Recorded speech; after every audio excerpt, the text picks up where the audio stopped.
कल जो घटना घटी, इसी सदन के एक माननीय सांसद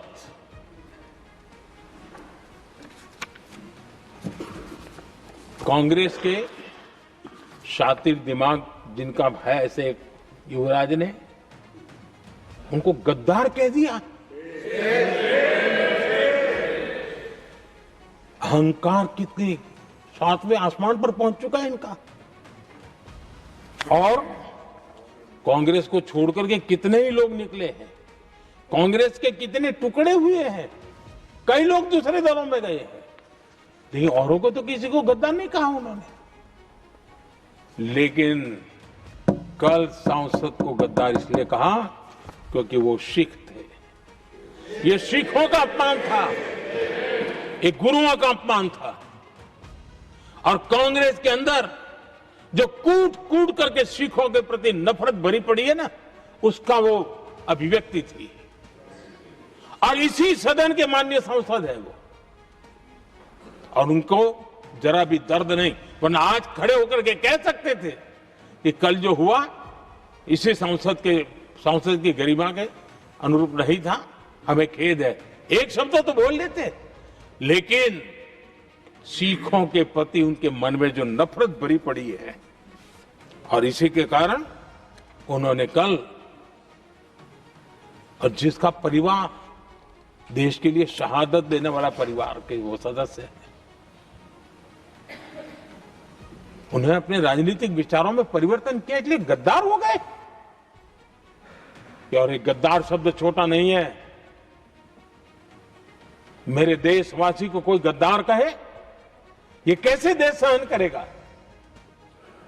और वो भी एक सिख है इसलिए गद्दार कहना बहुत दुर्भाग्य की बात है। और ऐसे लोग कांग्रेस को नहीं डुबाएंगे तो क्या करेंगे?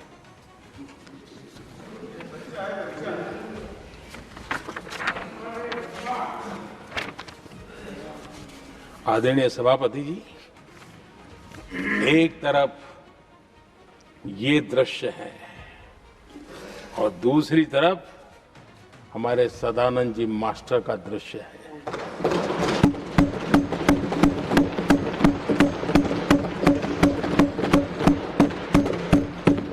राजनीतिक विद्वेष के कारण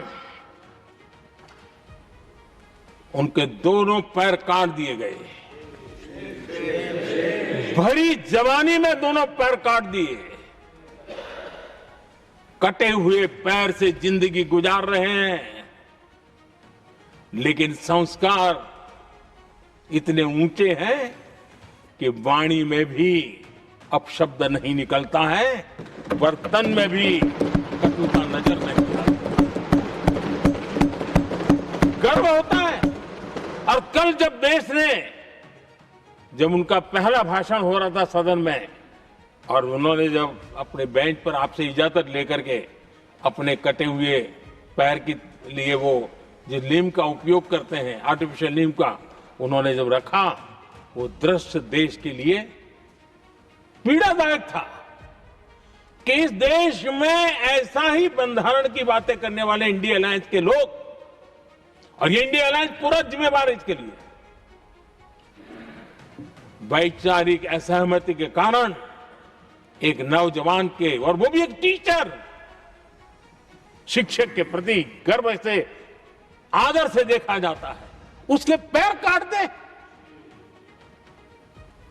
लेकिन उनको कोई खेद नहीं है, उनको कोई दर्द नहीं है। लेकिन मैं मास्टर सदानंद जी को हृदय से अभिनंदन करता हूं कि उन्होंने जिस प्रकार से इतनी भयानक हमले के बाद भी देश की सेवा का अपना व्रत जारी रखा, और आज देश की नीति निर्धारण में अंदर अपना योगदान दे रहे हैं। ये गर्व की बात है।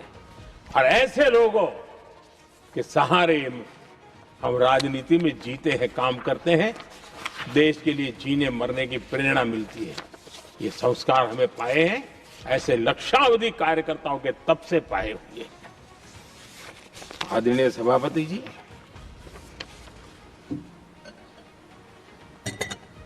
इन दिनों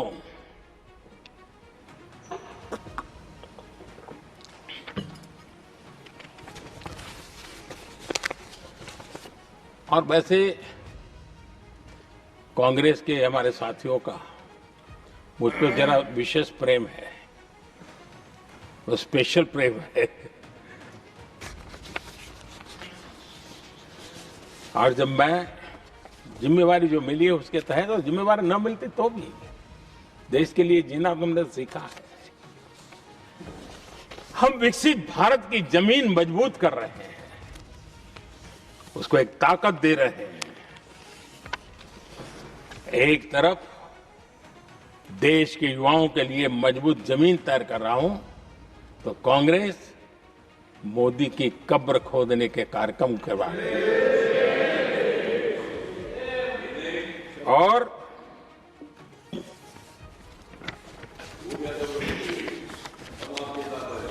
मोहब्बत की दुकान खोलने वाले मोदी तेरी कब्र खुदेगी के नारे लगा रहे हैं जी।